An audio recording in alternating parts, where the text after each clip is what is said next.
Hey, what is up guys? Digi Down Under here with yet another video. Today got something a little bit different for you guys. This is a game from our locals a couple of weeks ago where we're basically playing Conquest.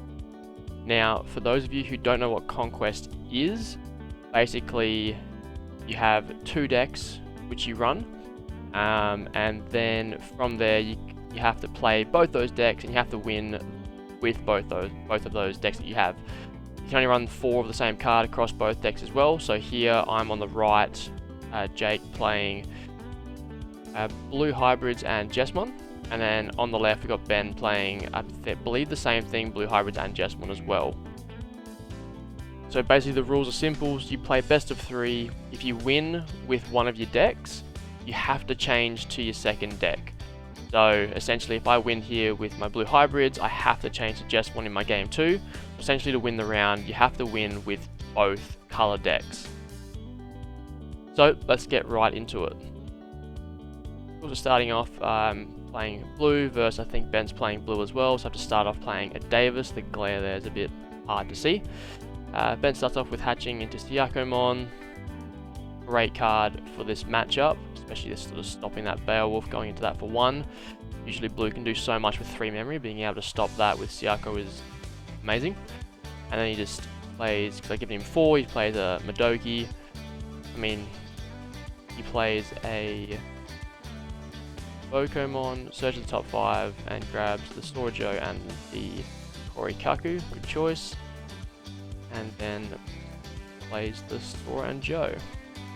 Cool, so we finally drew a rookie. Davis turn 1 is just so valuable in any blue game or blue matchup. Being able to go to 3 memory straight away is just unbelievable. Thinking about what to do here. It's going to play the Boko. Nope, not playing Boko. I'm going to play the Howling to stun the other Pokemon. I believe I play a Sora and Joe. Nope, playing a Tommy. Sometimes it's good to play the Howling, stun the Pokemon, and then playing the Sora Joe. That it guarantees you 5 memory on the next turn and give you so much value for that next turn coming up. Ben's going to promote here. Bit of a thinker. Ben, when he plays, he likes to take his time and think about exactly what he's going to do. Does hit the Koji there off the Strabi, which is usually a bit of a whiff most of the time. Most decks only run about 2, maybe 3. He's just going to play that Koji down. With this matchup, you do want to try and play around the Sorojo as much as you can, especially if they do eventually get a mat in play as well. That gives them, guaranteed them 5 memory each turn. We are going to hit the Sorojo ourselves here with the Strabi as well. Revolve, going to stun Strabi. At least if he goes into it, he can't. If he evolves on top of it, he can't swing as well. Activate the memory boost. Think hard of what to do here. We're all quite competitive players, so having losing to each other is not what we want. We usually are playing to win, regardless of who we're playing against. So we do tend to take our time with making the right turn and when to go and when not to go. Big thing in the blue matchup is, you want to be aggressive, but you also don't want to hit their security and give them all the tamers, because that really sets them up for going in for game quite quickly. And he's going to pass turn playing a Siakomon, giving him 1, but then only giving him 3 with the Sora and Joe, so really good there. And also stops him from, if he wants to, go into a Beowulf on top of his Koji, then that'll stop that for this turn, which is great. I've got a lot of board aggression here. He's got 2 things stunned on his side, so looking quite good at this point in the game. But we'll see here if Ben can turn things around. So costs 2, but he gains 2 from the Bokomon for that evolution. Let's see what we're going to do here. Getting for a Kaku for 1. Stun. Something on my board. This just shows you how strong blue hybrids in general is, how quickly you can go from looking like you're behind to all of a sudden stunning your board and not being able to do much in this following turn. Ben just drew there off of the Siakomon's Kiaramon inherit. Going to another Korikakumon. And he tries to go into the Beowulf for 1, but yeah, definitely stopping him there. Yakumon is in play.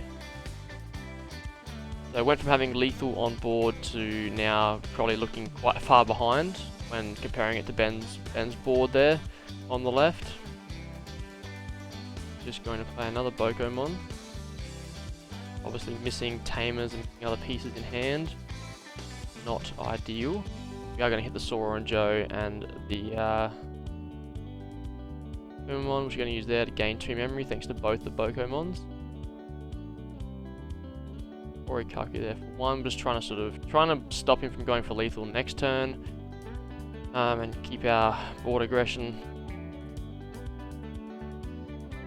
Thinking about the swings. If I do hit a tamer, it is going to give him a lot of value, and there you go.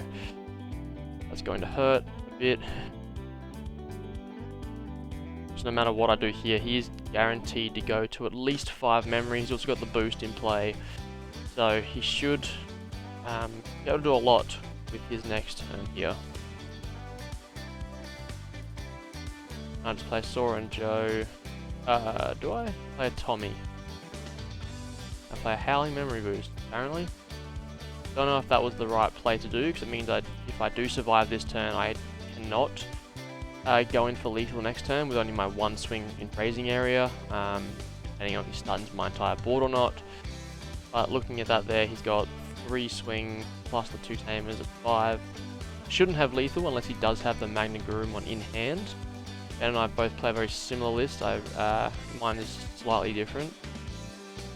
So I'm knowing that he does run the Magna and not the Azulong in this build, which in this case probably would be absolutely redonkulous. Being able to go into a free and just checking all of my security. Swings with the Madoki. Probably wouldn't swing with that straight away, because like there it dies, and that way if he does start hitting hammer spikes in my security, it is going to slow down his turn. I think leaving Madoki till like the last couple of swings is probably the ideal play against, especially against blue. Sometimes purple if they're playing Jax Raid, just leaving it play that way. They're basically the Jax Raid and hammer sparks or even Ice Wall don't come out and just ruin your day. There it is. He's going to go into Magna 4. Won't activate the effect until he swings, which will allow him to restand. So he go back to the level 4 to bounce my level 4. It also gives you another target to use as well to go on top of a hybrid, on top of a tamer, sorry. Getting a Tommy but doesn't really make too much of a difference. It could give me lethal for next turn, but I think he's just going to go in here anyway. I think he does have enough swings. He can swing with the Korikaku. Hammer Spark. Does have the Howling still though, so that is going to give him game. Go back, evolve on the Tamer, and then swing with the Bokomon, which is not stunned at the moment.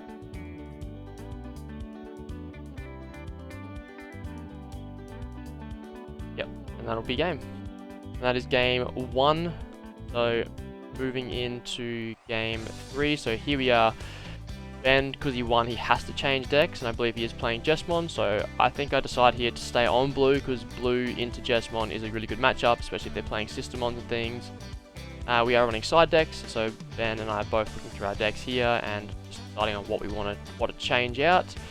At the start of each round, so once you have won your best of 3, and you go to the next opponent, you do have to change your deck back to the original state that it was in. You can't side deck before the game begins, because that's, you know, you finish your game early, go scout your opponent, and then change your side deck accordingly, so that's not allowed. But game 1, very close, came right down to that last turn. If he didn't win that turn, I was obviously going to win the next turn. And we'll see how the blue hybrids goes into Jesmon in game 2. So just counting out, making sure we've all got 10 cards in our side deck. Don't want anyone running a shorter deck or a larger deck than needed. So after this round, after this game, if I do win with the blue hybrids, then we do go to game 3, where I have to change decks as well, and Ben will have to stay on Jesmon because he's already won 1 game with blue. It will be a Jesmon versus Jesmon in game 3 if I happen to win this one here. And because I lost, I do believe I choose to go second here in the hybrid. Playing a hybrid deck, I like going second. You get that extra draw, plus you get the extra memory to be able to use to not only play multiple Digimon and Tamers, but when you do play a Tamer such as Davis, you're not passing them over with 4 memory. You're only going to give them maybe 2 memory at most. They can sort of, that way it lets them set up a little bit less. Especially for a Jesmon player, where if he has 4 memory turn 1, he can quite easily build into a level 5 turn 1 and then a Jesmon turn 2. Ben has a good start there with the Structure Deck Greymon and the Huckmon, the new Huckmon from BT7. Also hitting the Strabi for me, evolving, playing the Boko, only hitting the Kumamon, which sucks, but that's okay, but passing Ben back over with only 1 memory anyway. He does have the Savior. Looks like he is going straight into that Jesmon if he does have that in hand. And just gonna, yeah, forgot to promote that there. That's okay, Ben let me do it. Gonna hit another level 3 and a Koichi. So 3 swings, hopefully next turn, depending on what Ben does here. Doesn't have the Jesmon, so he's gonna give me 2. And whiffs on that as well, so it does hit the Huckmon and a Bauhuck. Which doesn't take the Bauhuckmon, okay.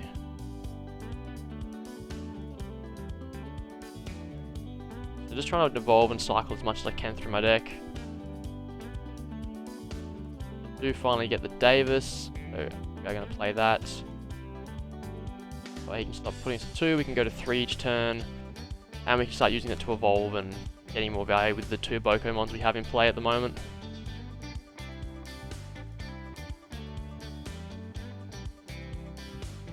Oh, and Ben hits a Sora and Joe. That is not going to be good for him. Depending on what my hand's like, I do have lethal next turn if he does not evolve on that Huckmon. He does give me 5, so depending on what happens in security, I can swing here for 6 checks depending if I have the 2 hybrids in hand. We're going to evolve, gaining 2. I might not have the second hybrid, but I do believe I have the Beowulf. I'm going to bounce the Kumamon to make sure I get that back. Yep. Swing Strabi, drawing Trooper. Swing Beowulf. Swinging Strabi again. Ben's running some Radiation Blade, which gives 2 of his Digimon plus 2 security attack, or plus 1 security attack. And then I do just go into the hybrid for game. And that concludes game 2, so nice and quick there with blue hybrids doing blue hybrid things. Ben just had no answer for my small stuff I had on board, and just didn't see the Jesmon when he needed to. And that will bring us into game 3. So like I said, here I'll have to put my blue deck away, and I'll be playing Jesmon as well. So it'll be a Jesmon mirror match, and we'll see how that turns out.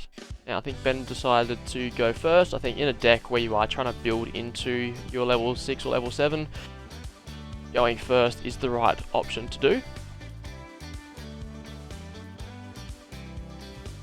Evolves into the Huckmon. Really must have a level 4, and nope, just plays the tie. Playing tie around turn 1 in this Jesmon deck is nothing wrong with that. There's only so much, they can't swing at you or anything turn 1 anyway, so for that 4 memory is not as bad as what it could be. We do hit Greymon as well, very good. We're probably regretting playing evolving the Huckmon, where he could have played it and searched through his deck a bit more. Does hit a Gaussmon, so that does survive thanks to the system on CL. And then it does go for another CL. So it's hitting me here with the system on Rush. So we are going to promote, go into the Savior. We're going to play the CL, gain the memory back, popping the boost, going to 3, and then into the Jesmon. Probably my favourite play, even though they put you to 3, you can go in, if you got the right cards in hand and the memory boost, you can go all the way into Jesmon. and do absolute nuts with it. So swinging for 2 checks through his Hakmon, play the CL, gain the memory. Going to swing again, playing the Blanc, I have no Blanc to play. And then I just end with a red tie, so that pretty much guarantees me game next turn. There's not much he can really do with the 2 CLs on board and having to reset, not really having what he needed last turn. Bruce trash if he's got a Blanc in there or anything he can use to recover. Not that I think it'll help at this stage. At this point, usually when I'm playing against Ben, I'm just telling him to scoop him up because there's not really too much he can do here. Even a Gaia Force, if he gives me 5 memory, I just swing with my 3 Systemons and that's game. And there's his hand, 2 Blitz Omni, a Blanc and a Gaussmon I think it was. And my hand was another 3, 4, 5. Well, thank you guys for watching. I hope you enjoyed that. It was something a little bit different in terms of your normal gameplay. And hope you guys hit the like, hit subscribe, turn on that notification bell for when our videos go live for you. And we'll see you all in the next one.